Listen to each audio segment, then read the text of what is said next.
Hi, I'm going to show you how you can professionally align different shapes and size the shapes in PowerPoint using the SmartGrid system. So first you want to make sure you have the Engage tab selected, then click on the SmartGrid button.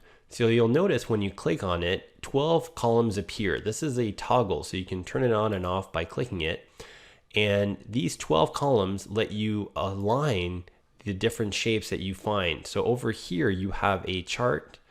And what we're going to do is we're going to align this chart based on the first column. We can align it to the second column. If we want on the right side of the slide, we can align it to the seventh column. But let's go ahead and align it to the first column. We can also resize shapes using this grid system. So let's uncheck aspect ratio and let's make this, for example, an 8-column wide chart.